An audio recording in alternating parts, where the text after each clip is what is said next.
हिरण्यकशिपु ने बहुत डांटते हुए सिंहासन पर बैठकर प्रहलाद से कहा, वासौ बता तेरा भगवान कहाँ है। तो प्रहलाद हंसते हुए कहते हैं, सर्वत्र, सब जगह है पिताजी। नृसिंह भगवान प्रकट हो गए, हिरण्यकशिपु का वध कर दिया। प्रहलाद को देखकर मुस्कुराने लगे और कहा, बेटा वर मांगो, जो कुछ मांगो मैं सब देने को तैयार हूं। तो महाराज फिर ये वर दीजिए कि मैं आपसे कभी कुछ न मांगू।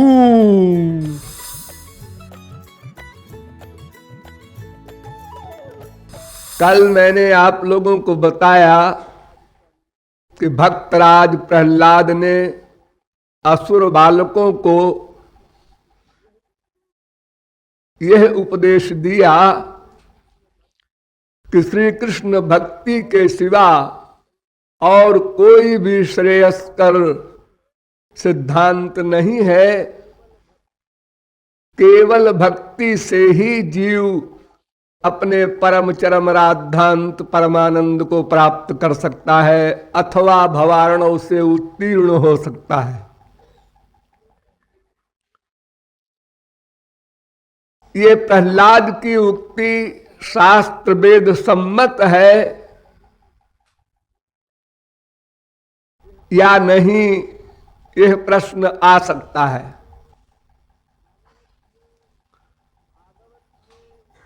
भागवत के वक्ता सुखदेव परमहंस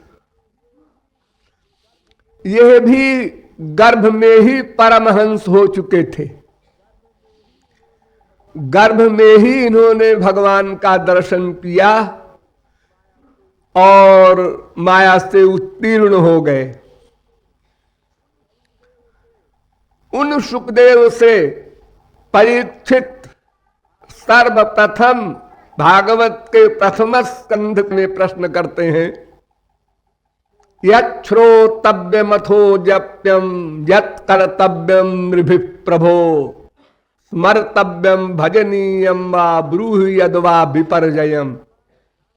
महाराज, तमाम शास्त्र वेद का श्रवण करना हमारे बस का नहीं है। हमारे पास कुल 7 दिन है। परीक्षित कह रहे हैं कि परीक्षित ने भी भगवत प्राप्ति गर्भ में ही की थी। ये तीनों पर्सनैलिटी, प्रहलाद, सुखदेव, परीक्षित, जब परीक्षित के वध के लिए ब्रह्मास्त्र चलाया गया था तो भगवान ने परीक्षित की रक्षा की थी और दर्शन दिया था।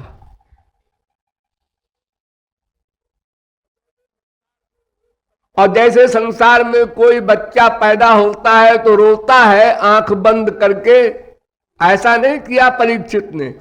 ये आंख खोल कर पैदा हुए और मुस्कुराते हुए चारों ओर देखने लगे कि वो जो मैंने गर्भ में देखा था वो यहां कहां है। गर्भ दृष्ट मनुध्यायन परीक्षित नरेश्विह। उन परीक्षित का ये प्रश्न है।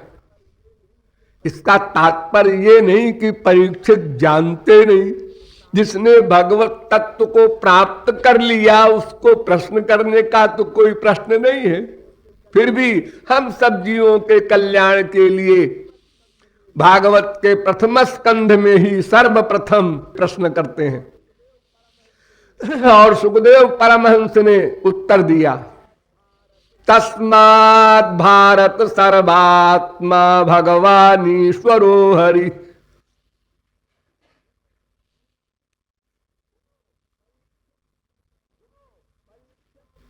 सुनो परीक्षित, 3 काम करना है। श्रोतव्य कीर्तितव्यश्च स्मर्तव्यश्चेच्छता भयम्। भगवान के गुणानुवाद, उनकी कथा सुनना है, उनके नाम गुण लीलादिकों को गाना है और उनका स्मरण करना है। ये 3 भक्ति उस 9धा भक्ति से निकाल लिया सुखदेव परमहंस ने।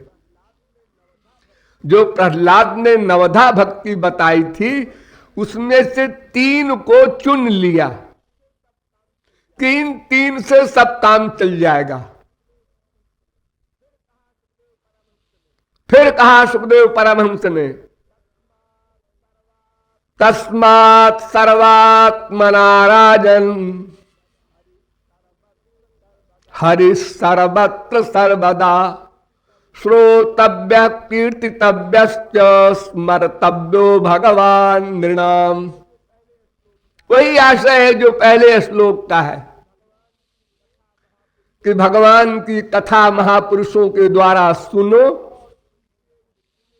और उनके उस सुने हुए नाम गुण लीलादि का चिंतन करो और कीर्तन करो।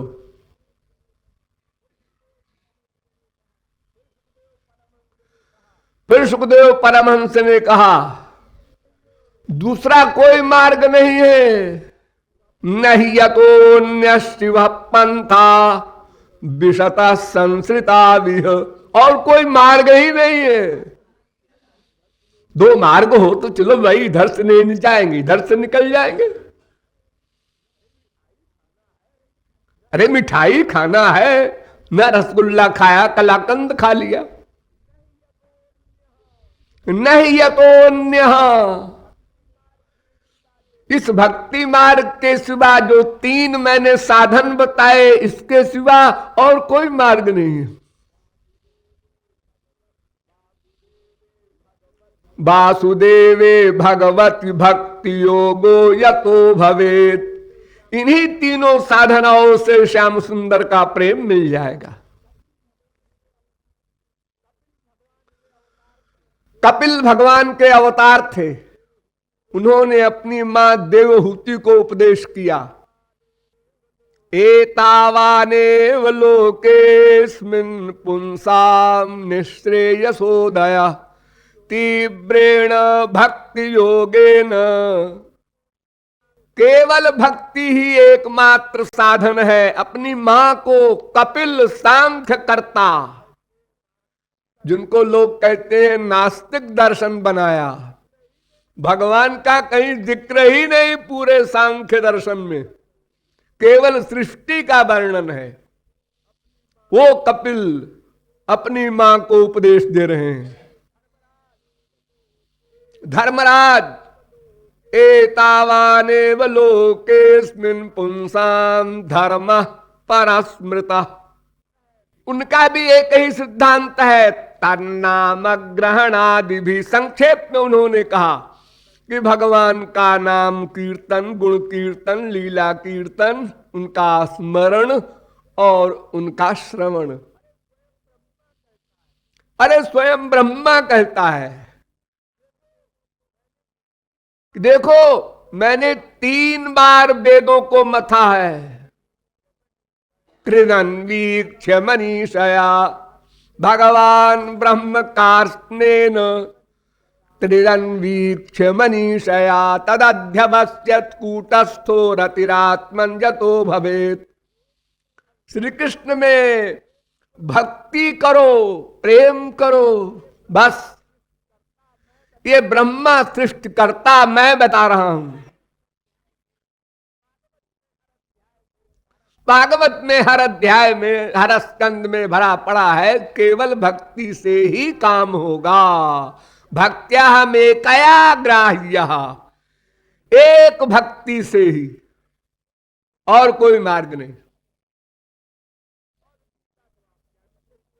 और गीता तो आप जानते ही हैं, भगवान का चैलेंज है, मामेव ये प्रपद्यन्ते माया में ताम तरन्ति ते।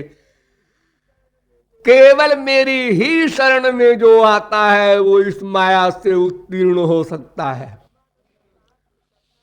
परमानंद प्राप्त करना तो बहुत दूर की बात है, प्रेमानंद प्राप्त करना और दूर की बात है। माया निवृत्ति भी नहीं हो सकती बिना भगवत भक्ति के। भक्त्या त्वनन्यया शक्यो अहमेवं विधोर्जुन द्रष्टुम ज्ञातुम च तत्वेन प्रवेष्टुम च परंतप। चाहे कोई मुझको जानना चाहे, चाहे कोई देखना चाहे, चाहे मुझ में प्रविष्ट होना चाहे, प्रत्येक लक्ष्य वाले को मेरी भक्ति करनी होगी। तो गीता तो भरा पड़ा, हर अध्याय में भगवत भक्ति का ही निरूपण है। ज्ञानी हो गया, परमहंस हो गया, लेकिन माया निवृत्ति नहीं होगी। सा सर्वविद भजति माम सर्वभावे न भारत। वो पूर्ण ज्ञानी मेरी भक्ति करता है। क्यों? भक्ति के बिना ज्ञान नहीं होगा। कौन सा ज्ञान? भगवान का ज्ञान। वो भगवान को मानता ही नहीं ज्ञानी। अरे ब्रह्म को मानता है, उसी भगवान का एक रूप है ब्रह्म।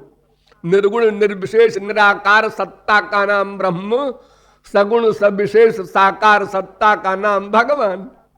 वदन्ति तत्त्वविदस् तत्त्वं यज्ञानम् अद्वयम्। वो तो अद्वय ज्ञान है। ब्रह्मेति परमात्मेति भगवानिति शब्दते।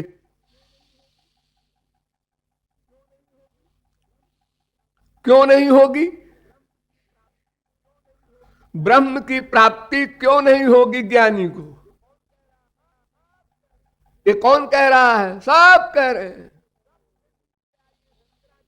सबसे नीचे आइए शंकराचार्य कह रहे हैं, तद अनुग्रह हेतु के नैव विज्ञाने न मोक्ष सिद्धिर भवितुमर्हति। बिना त्वत्कटाक्षं कथं तत्वबोध। बिना भगवान की कृपा के तत्वबोध नहीं हो सकता, शंकराचार्य कह रहे हैं। और फिर शास्त्र वेदों में तो भरा पड़ा ही है। उसका रीजन क्या है? देखो, 3 आवरण होते हैं ज्ञानियों के सिद्धांत में। असत्वा पादक आवरण, अभाना पादक आवरण, अनानंदा पादक आवरण। तो असत्वा पादक आवरण तो शास्त्र वेद के ज्ञान से समाप्त हो जाता है।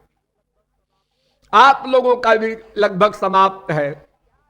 यानी शास्त्र वेद में क्या लिखा है यह जान ले, समझ ले, उसका असत्वा पादक आवरण समाप्त हो गया। अब इसके आगे अभाना पादक आवरण है, ये अविद्याजन्य है।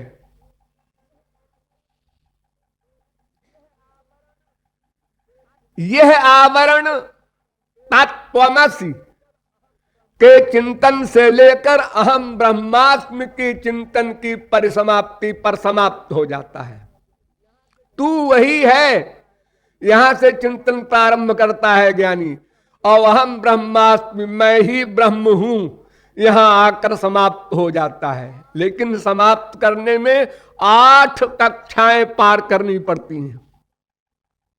विवेक, वैराग्य, समाधि सठ संपत्ति, मुमुक्षु, श्रवण, मनन, निधिध्यासन, समाधि।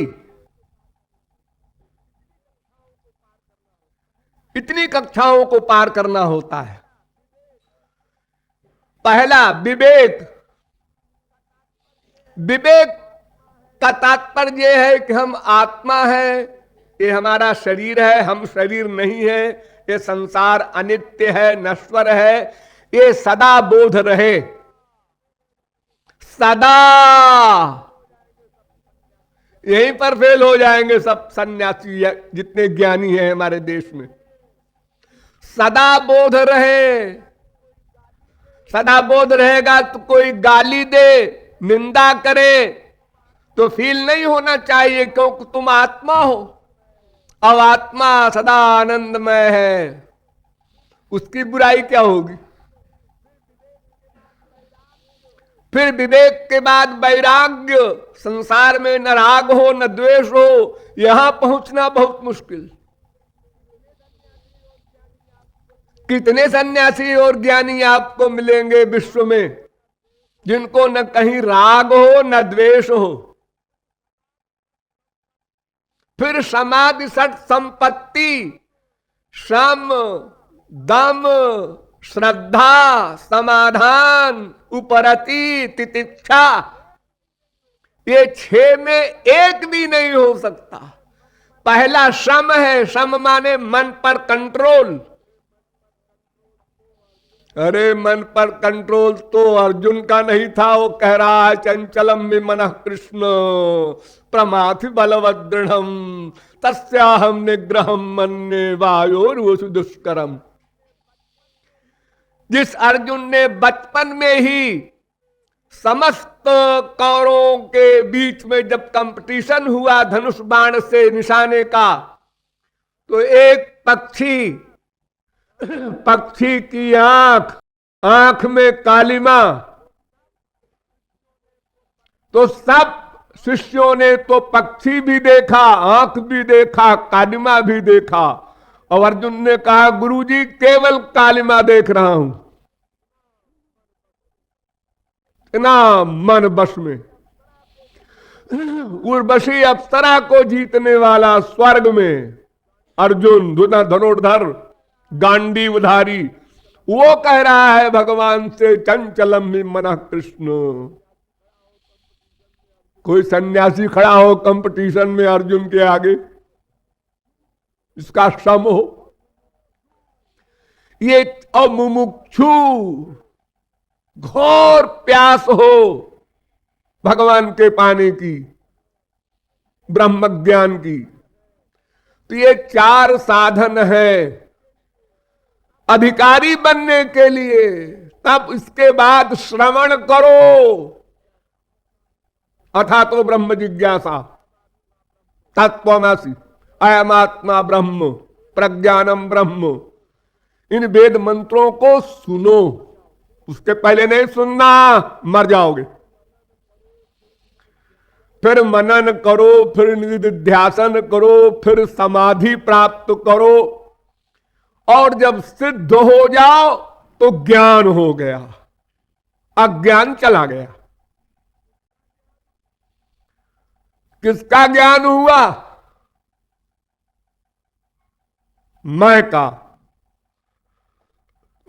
का ज्ञान जो अनुभव रूप में हुआ, ये तो आत्म ज्ञान है। अभी ब्रह्म ज्ञान कहां हुआ तुमको? 2 प्रकार की माया होती है, एक अविद्या, एक विद्या। तो अविद्या माया तो चली गई समाधि के बाद, लेकिन विद्या माया शेष है। विद्या माया साधना के द्वारा नहीं जा सकती, अनंत कोटि कल्प तक सर पटक कर मर जाए वो ज्ञानी। एक स्वरूपाबरिका माया होती है, एक गुणाबरिका माया होती है।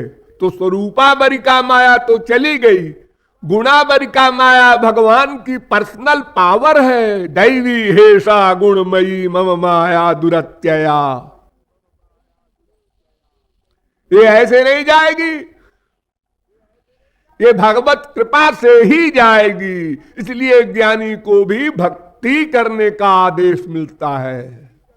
ज्ञान विज्ञान संपन्नो भजमाम भक्ति भावता। उद्धव परमहंस से श्री कृष्ण कह रहे हैं ज्ञान विज्ञान संपन्न हो गए, हाँ महाराज अब भक्ति करो, तब मैं कृपा करूंगा, तब ब्रह्म ज्ञान दूंगा। मेरी कृपा से मेरा ज्ञान हो सकता है, क्योंकि तुम्हारे पास जो मैटर है, ध्यान दो, इंद्रिय मन बुद्धि वो मटेरियल है, प्राकृत है, माइक है। माइक इंद्रिय बुद्धि से मेरा ग्रहण नहीं हो सकता। क्यों जी? भक्त जब भक्ति करता है भगवान की, तो उसका भी तो इंद्रिय मन बुद्धि प्राकृत है, उसको कैसे भगवत ज्ञान हो जाता है? ददामि बुद्धि योगम तम ये न माम उपजान्ति ते। भक्त के लिए भगवान कह रहे हैं, मैं अपने शरणागत भक्त को वो ज्ञान देता हूं। तो भगवान जब अपनी स्वरूप शक्ति प्रदान करते हैं अंतःकरण में, इंद्रियों में, मन में, तो वो इंद्रिय मन बुद्धि दिव्य हो जाते हैं, तब भगवान का ग्रहण करता है। वो पहले प्राकृत इंद्रिय मन बुद्धि रहता है, और जब साधन करके अंतःकरण शुद्ध कर लेता है साधक, तब भगवान की स्वरूप शक्ति मिलती है। ये स्वरूप शक्ति भक्ति से ही मिलती है, ज्ञानी को नहीं मिल सकती। इसलिए ज्ञानी पृथ्वी, जल, तेज, वायु, आकाश, अहंकार, इतने से को क्रॉस कर जाता है, इतने से परे हो जाता है, लेकिन उसके आगे महान प्रकृति, ये दो तत्व रह जाते हैं। वो प्रकृति तत्व ही गुणावरी का माया है, वो केवल भक्ति के द्वारा ही जाएगी। विद्या माया कहो, चाहे गुणावरी का माया कहो, चाहे अनानंदावरण कहो, इन सब की निवृत्ति भगवत भक्ति से ही होगी। अन्यथा आत्मज्ञान हो जाएगा, ये ठीक है, लेकिन माया निवृत्ति नहीं होगी, बार बार पतन हुआ करेगा। जीवन मुक्ता पुनर्बंधनम जानति कर्म भी, वेद व्यास कह रहे हैं। ये निरबिंदाक्ष विमुक्त मानिनस त्वय्यस्त भावाद अविशुद्ध बुद्धया, अविशुद्ध बुद्धया है, उनके अंतःकरण का निर्मूल नाश नहीं हुआ विद्या का। इसलिए शंकराचार्य ने अपनी मां को उपदेश दिया कि मां शुद्धयत ही नांतरात्मा, अंतःकरण की शुद्धि भी नहीं हो सकती बिना श्री कृष्ण भक्ति के। कथम बिना रोमहर्षम द्रवता वा चेतसा बिना, बिना नंदाश्रु कलया भक्त्या शुद्धेत विनाशय।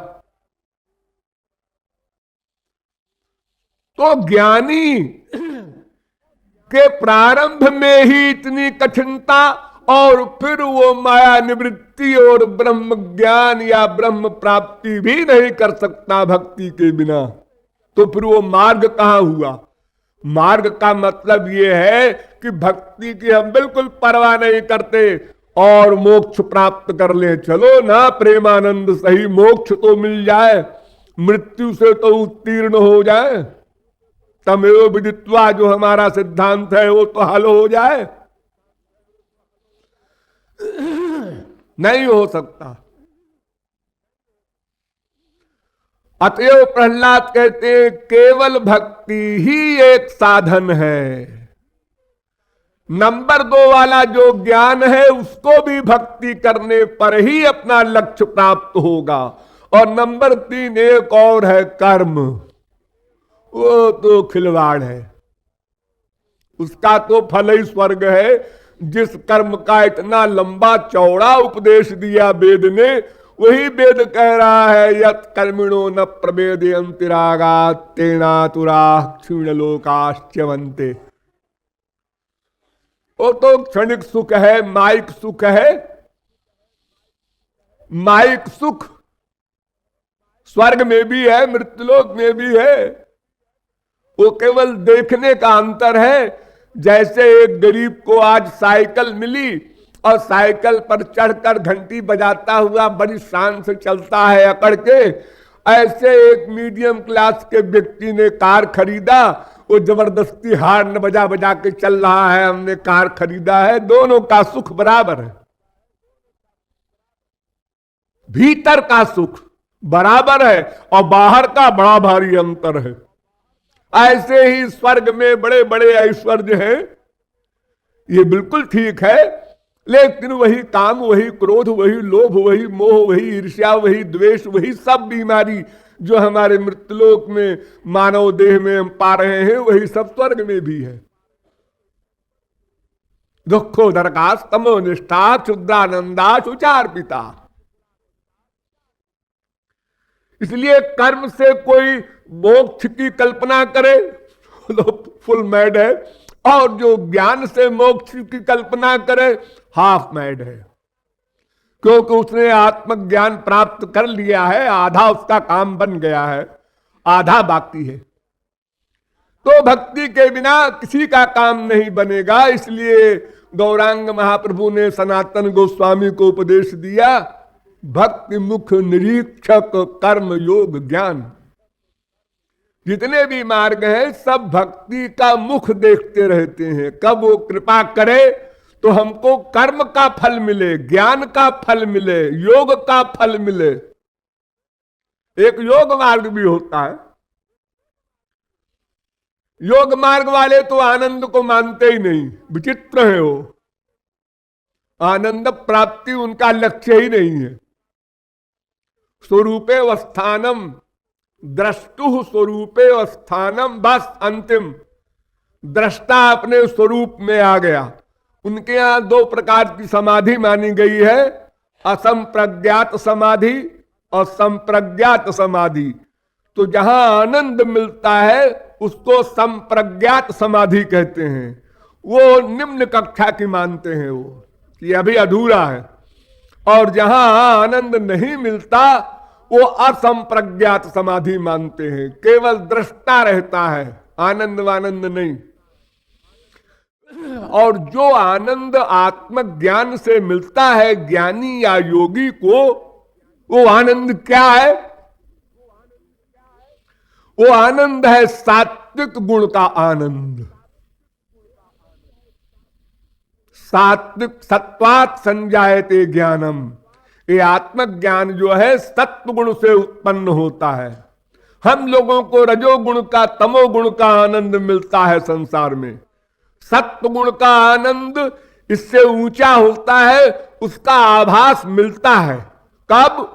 जब हम गहरी नींद में सोते हैं, जब सपना भी नहीं देखते, ऐसी नींद में जब हम लोग सोते हैं, उस समय का हमारा आनंद समाधि से ठीक नीचे है। ज्ञानियों को, योगियों को समाधि में जो आनंद मिलता है, लगभग वैसा ही आनंद हम लोगों को गहरी नींद में मिलता है। सुषुप्ति अवस्था कहते हैं उसको। लेकिन वहां भी सब वही बीमारी रहती है, जैसे उनकी समाधि में भी सब बीमारी रहती है। समाधि से उठे फिर संसार, देहाभिमान फिर आ जाता है। इसलिए और कोई मार्ग नहीं। कर्म योग ज्ञान तपश्चर्या अनंत मार्ग है हमारे शास्त्रों में लिखे हुए, लेकिन वे सब माइक जगत के ही फल देने वाले हैं। ये कंक्लूजन समझो। कोई भुआ लोक, कोई तपा लोक, कोई जन लोक, कोई सत्य लोक, कोई ब्रह्म लोक, सब माया के अंडर में ही आपको ले जाएंगे, यानी बीच में ही छोड़ देंगे। प्लवाहेते अदृढ़ा यज्ञ रूपा। परम श्रेय, परम कल्याण, परमानंद इत्यादि का जो आपका लक्ष्य है वो हल नहीं होगा। तो उससे क्या मतलब निकला? इतना बड़ा परिश्रम किया और वही के वही खड़े हैं। हमको तो दोनों चीजें चाहिए नित्य। दुख निवृत्ति भी नित्य हो, आनंद प्राप्ति भी नित्य हो। और दोनों के लिए भक्ति ही एकमात्र मार्ग है। निश्चला तोई भक्तिर्या शैव मुक्तिर्जनार्दन। वेद व्यास का चैलेंज है कि भक्ति ही को तो मुक्ति कहते हैं, ज्ञान से मुक्ति किसने कहा? अगर ज्ञान से मुक्ति है तो वो भक्ति से ज्ञान मिला तब मुक्ति हुई। तो जननी तो भक्ति है, ज्ञान वैराग्य तो उनके पुत्र हैं, उनसे पैदा हुए हैं।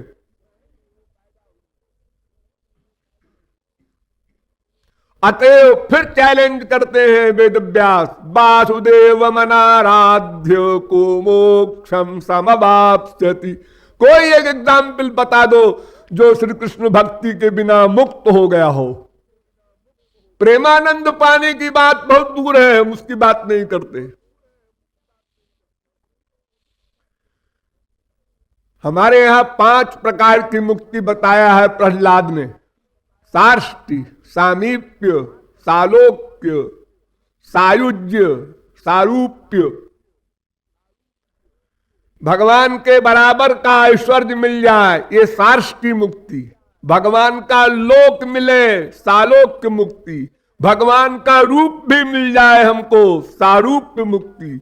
भगवान के समीप रहे सदा, सामीप्य मुक्ति। और भगवान में हमारा एकत्व हो जाए, विलय हो जाए, सायुज्य मुक्ति। इसमें सबसे निंदनीय है सायुज्य मुक्ति। उसी को एकत्व कहते हैं, कैवल्य कहते हैं। यही मुक्ति ज्ञानियों को मिलती है। शेष 4 मुक्ति भोले भाले अल्पज्ञ भक्तों को मिलती है, अर्थात जिनका गुरु उच्च कोटि का रसिक नहीं है, वे लोग इन 4 मुक्तियों के लोभ में पड़ जाते हैं।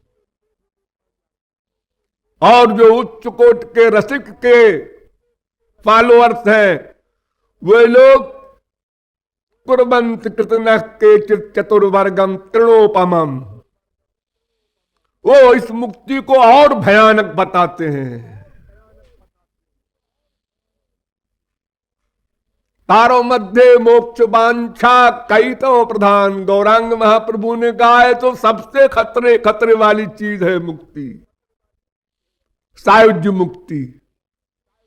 क्योंकि इसमें तो प्रेमानंद मिलेगा नहीं। शेष 4 मुक्तियों में तो प्रेमानंद मिलेगा, लेकिन फिर भी वो वंदनीय नहीं।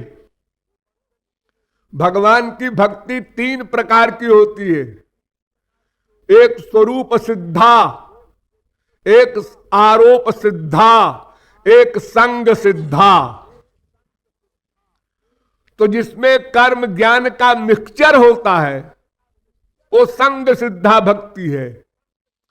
और जिसमें कर्म का समर्पण होता है, यत् करोषि यदस्नासि कायेन वाचा मनसेन्द्रियैर्वा इत्यादि की भांति, ये आरोप सिद्धा भक्ति है। और जिसमें केवल सेवा की कामना होती है वो स्वरूप सिद्धा भक्ति है, जो हम लोगों का लक्ष्य है। श्री कृष्ण सुखैक तात्पर्यमयी भक्ति केवल उनके सुख के लिए, उनकी सेवा की कामना से जो भक्ति की जाती है, वही भक्ति वंदनीय है, सर्वश्रेष्ठ है। देखिए, भगवान में 2 प्रकार का अनुराग होता है। एक तो सहज, ये तो किसी किसी जीव में जो तमाम जन्मों से साधना कर चुके हैं उनको सहज अनुराग होता है। अर्थात कोई महापुरुष मिला, उसको देखते ही वो आग भीतर वाली भभक जाती है। जैसे एक सुई रखी है क्लीन लोहे की, चुंबक आया, सुई चिपक गई। ऐसे तो भाग्यशाली जीव इन्हें गिने होते हैं। शुचि नाम से मतांगे योग भ्रष्टो भी जाए थे, उसी में प्रहलाद थे। शेष जीवों के लिए श्री कृष्ण भक्ति के पाने के लिए 3 बातों का ध्यान देना होगा। एक महात्म्य ज्ञान,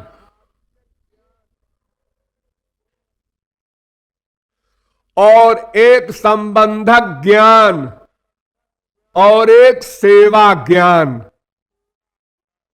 ध्यान दो, ये 3 ज्ञान आवश्यक है। श्री कृष्ण और गुरु, इनका महात्म्य, इनका महत्व समझना। श्री कृष्ण कौन है, अगर आप ये नहीं ठीक ठीक समझेंगे तो आप लालायित नहीं होंगे, वो प्यास आपकी तेज नहीं होगी। श्री कृष्ण भगवान है, अरे क्या है भगवान, भगवान क्या बलाए है, डिटेल में समझना होगा। क्या गुण है श्री कृष्ण में, कहां कहां कब कब क्या क्या किया उन्होंने, ये सब विस्तार पूर्वक समझना होगा। ये श्री कृष्ण महात्म्य ज्ञान और श्री कृष्ण से हमारा संबंधक ज्ञान। हम उनके दास हैं। जीवेर स्वरूप है कृष्णेर नित्य दास, दास भूत मिदम तस्य, सब जगत जितना है सब उनका दास है। ये मस्तिष्क में पूर्णतया बैठाना होगा सदा के लिए। सदा इस शब्द पर ध्यान दो, सदा ये ज्ञान बना रहे। प्रवचन सुन रहे बना है, बाहर गए बिगड़ गया, ऐसा नहीं। जैसे हम अपने आप को सदा सर्वदा रियलाइज करते हैं मैं हूं, ऐसे ही ज्ञान भी सदा आपके पास रहना चाहिए। ये बार बार रिवीजन से सदा रहेगा। तो संबंधक ज्ञान नंबर 2 और सेवा ज्ञान। सेवा का तात्पर्य क्या है? स्वामी की सेवा करना। जैसे, अरे जैसे क्या, पैर दबाना, खाना खिलाना, कपड़ा पहनाना, नहीं, इसको सेवा नहीं कहते। मान लो गुरु जी को फोड़ा हुआ है, तुम कहते हो हम पैर दबाएंगे जी, ये कैसे हो सकता है? हमारा अधिकार है। अपना अधिकार कैसे हम छोड़ देंगे? और आप नहीं बोल सकते गुरु जी, क्योंकि हमको सेवा का अधिकार है। गुरु जी के पेट में दर्द हो रहा है, गुरु जी हलवा खा लीजिए। अब देखिए हम इतनी श्रद्धा से लाए हैं,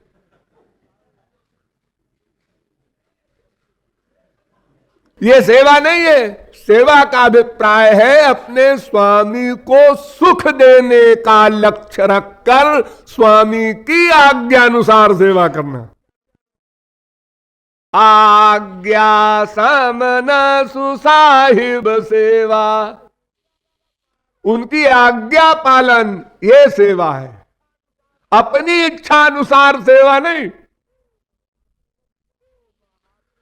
तो महात्म्य ज्ञान श्री कृष्ण का और उनके जन का, दोनों का संबंध, और दूसरा मैंने बताया संबंधक ज्ञान, तीसरा सेवा ज्ञान। ये तीनों ज्ञान जितना परिपक्व होगा उतने शीघ्र श्री कृष्ण प्रेम प्राप्ति का अधिकार प्राप्त कर लिया जाएगा। बहुत से लोग ये समझते हैं हमें और समझना वझना नहीं है। अरे तो ये तो सिद्धावस्था की बात कर रहे हो कुछ समझना नहीं है, ये तो सिद्ध कह सकता है। बस हमें तो राधे राधे करना है, बशर्ते कि तुम्हारा मन न कुछ संशय करे, न तर्क करे, न संसार में जाए। ऐसी सिचुएशन तुम्हारी हो गई हो तो ठीक है, कुछ सुनने की आवश्यकता नहीं है। लेकिन सिद्धों की नकल साधना अवस्था में अगर किया तो रहा सहा भी समाप्त हो जाएगा। इसलिए इन सब बातों का ध्यान रख करके हमें श्री कृष्ण भक्ति करनी है। और भक्ति है क्या?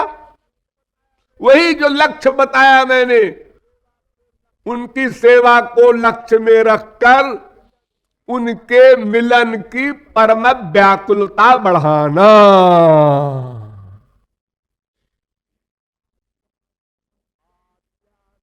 आद्यागमद्यदि श्रवत श्रवणी भी रूति, ऋग्वेद का मंत्र है कि तुम भोले बनकर रो कर पुकारो, वो हजारों शक्तियों और हजारों हाथों के साथ तुम्हारे सामने आलिंगन को दौड़ आएगा।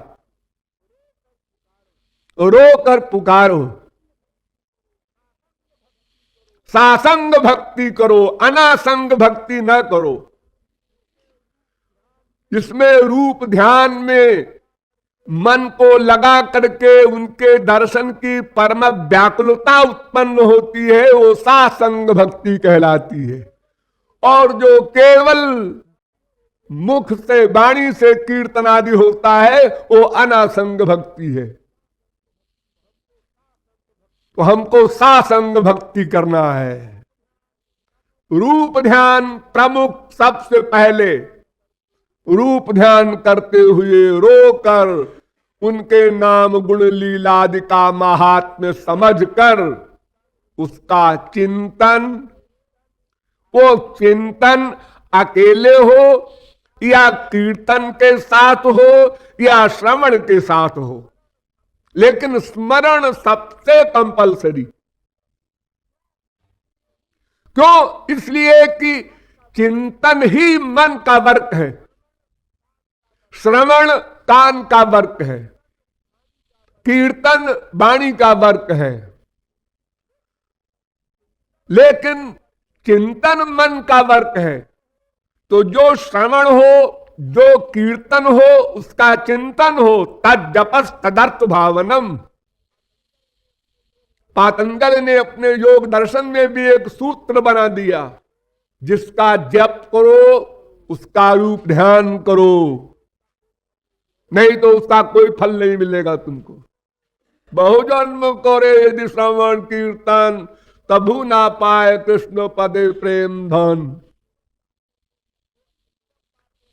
तो इन सब बातों को मस्तिष्क में रखकर श्री कृष्ण भक्ति करना है। और दो बीमारियों से बचना है,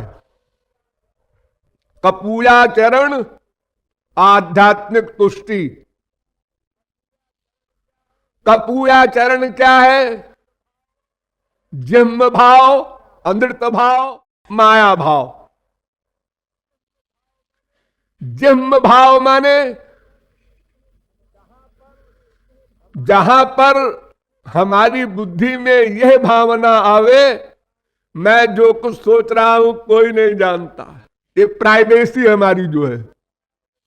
जब तक प्राइवेसी है तब तक आपकी भक्ति में जिह्म भाव का कपूयाचरण व्याप्त है, और ये निष्कपट भक्ति नहीं है। और भगवान की शर्त है, मन क्रम वचन छाणी चतुराई, भजत ही कृपा करत रघुराई। और अमृत भाव है अपने को अच्छा कहलवाने का सिद्धांत सामने रख करके व्यवहार करना। जरा सा भाव आया और हल्ला मचा रहा है कीर्तन में, सब लोग जान जाएं हम बड़े ऊंचे महापुरुष हो गए हैं। और माया भाव है दूसरों को खुश करने के लिए भक्ति का स्वांग रचे हुए है। तो ये तीन तो कपूयाचरण है, ये खतरनाक है। और चार अध्यात्म तुष्टि है, एक भगवत तुष्टि, एक शरण वरण तुष्टि, एक काल तुष्टि, एक भाग्य तुष्टि। भगवत तुष्टि माने जब भगवान की इच्छा होगी तो वो भक्ति करा लेंगे हमसे, अभी उनकी इच्छा ही नहीं हुई। हाँ, उनकी इच्छा के बिना पत्ता नहीं हिलता। बाप दादों से सुनते आ रहे हैं वाक्य, तो हम भक्ति कैसे कर लेंगे? और शरण वर्ण तुष्टि उसे कहते हैं, खाली मुंह से कह दिया तुमेव माता च पिता तुमेव बंधुश्च सखा तुमेव, और अटैचमेंट है संसारी माँ बाप धन प्रतिष्ठा में, और मुख से बोल रहा है तुमेव। और काल तुष्टि भी इसी प्रकार की होती है कि जब समय आएगा तो सब करा लेगा, सब समय हो तो बलवान। हाँ। मातुलो यश्च कृष्णश्च पिता यश्च धनंजय अभिमन्योर गतः प्राण कालस्य कुटिला गति। अरे काल बड़ा बलवान होता है।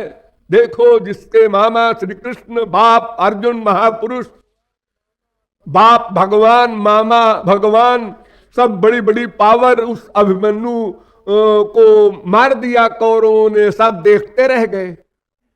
काल है, जब समय आएगा तो करा लेगा अपने आप। और कुछ लोग कहते हैं नहीं जी ऐसा है कि जब ये जो लिलार में लिखा है ना यहाँ ब्रह्मा ने, बस उतना ही होता है। भाग्य का लिखा कौन मिटा सकता है? हरिनापि हरेणापि ब्रह्मणापि सुरैरपि कोई हो ललाट लिखिता रेखा परिमार्ष्टुं न शक्यते। यानी काल ही कर्म ही ईश्वर ही मिथ्या दोष लगाए।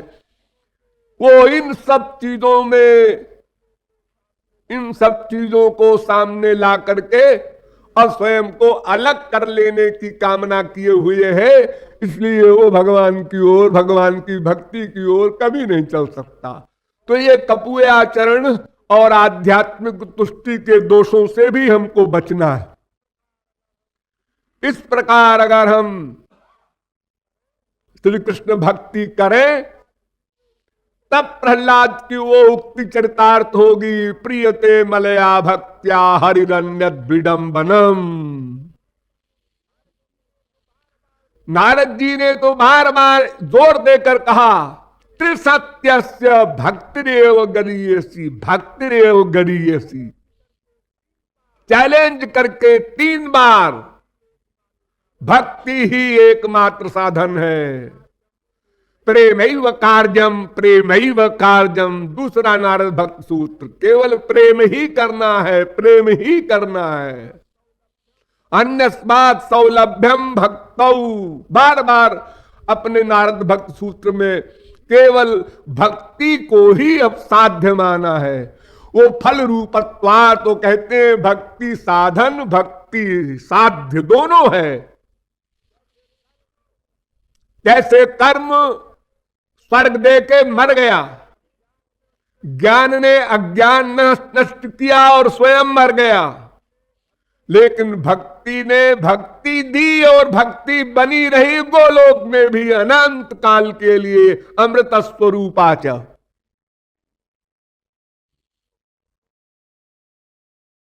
इस प्रकार असुर बालकों को जब उपदेश दिया और पकड़े गए, तो हिरण्यकशिपु ने कहा क्या करें, कैसे इसको मरवावें, क्या इलाज करें इसका। बहुत डांटते हुए सिंहासन पर बैठकर प्रहलाद से कहा, क्वासौ, बता तेरा भगवान कहां है। तो प्रहलाद हंसते हुए कहते हैं, सर्वत्र, सब जगह है पिताजी। वो तो क्रोध में कह रहा है, क्वासौ सर्वत्र, तो कथम स्तंभे न दृश्यते, इस खंभे में क्यों नहीं दिखाई पड़ रहा है। अरे हमको तो दिखाई पड़ रहा है पिताजी, आपको नहीं दिखाई पड़ रहा है तो कुछ गड़बड़ होगी आंख में, मैं क्या बताऊं। तो स्तंभम तताड़ाति बलस्व मुष्टिना, खंभे में बड़ी पावरफुल मुष्टिकापात किया, मुट्ठी से, मुक्के से मारा, इतने जोर से मारा, इतना बड़ा तपस्वी, इतनी बड़ी पावर उसकी, खंभा टूट गया और नृसिंह भगवान प्रकट हो गए। हिरण्यकशिपु का वध कर दिया। मैं संक्षेप में बता रहा हूं। अब वध करने के बाद सब देवता लोग आ गए, ब्रह्मा शंकर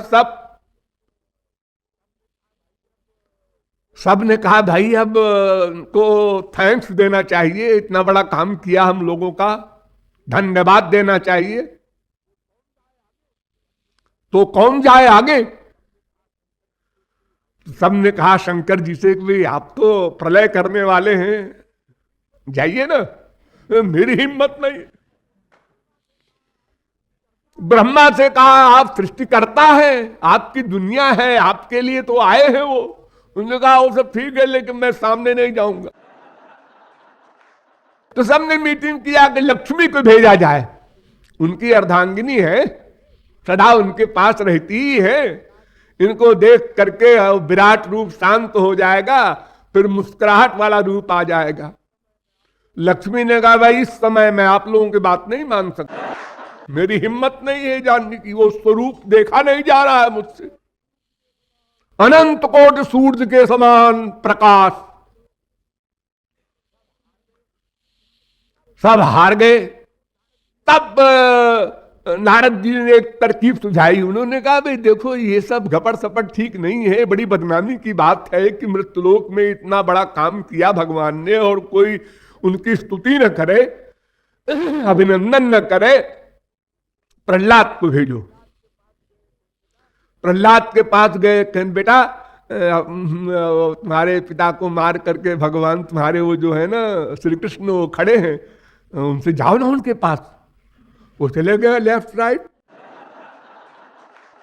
5 वर्ष के तो थे ही। जब वो चले गए तो नृसिंह भगवान का जो स्वरूप विराट था, वो आंखों की माला पहने हुए, खून में लथपथ सब नाखून, प्रहलाद को देखकर मुस्कुराने लगे और कहा, वरम वृणी स्वाभिमतम काम पूरोस्म्य हम नृणाम। बेटा वर मांगो, जो कुछ मांगो मैं सब देने को तैयार हूं। सब मांगते हैं, तुम भी मांगो बेटा। प्रहलाद ने कहा, अच्छा, बेवकूफ बनाना शुरू हो गया इनका। कहते हैं वर मांगो। तो प्रहलाद ने कहा, यस्त आशीष आशास्ते न सभृत्य सवै बणिक। महाराज जो कुछ कामना लेके जाए दास स्वामी के पास, तो वो दास नहीं है, वो तो बनिया है। ऐसा व्यापार तो हमारे संसार में रोज होता है। हमने 10 रुपया दिया और कहा 10 रुपये की मिठाई दे दे, हमने मिठाई दे दिया, हम चले आए। बिजनेस है।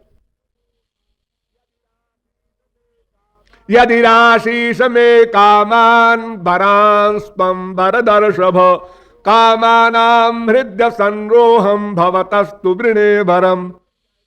अगर महाराज आप देने चाहते हैं, आपका आग्रह है कि मेरी आज्ञा है, मांगना पड़ेगा। अगर ऐसा कोई सीरियस आदेश हो तो महाराज फिर ये वर दीजिए कि मैं आपसे कभी कुछ न मांगू। ऐसा मेरा अंतःकरण कर दीजिए कि कभी मांगने की बुद्धि ही न पैदा हो। वर्तमान में तो नहीं है महाराज, लेकिन आगे भी न हो, ऐसा वर दे दीजिए। क्यों कि अहं त्वकामस्त्वद् भक्तस्त्वंच स्वाम्य न पाश्रय।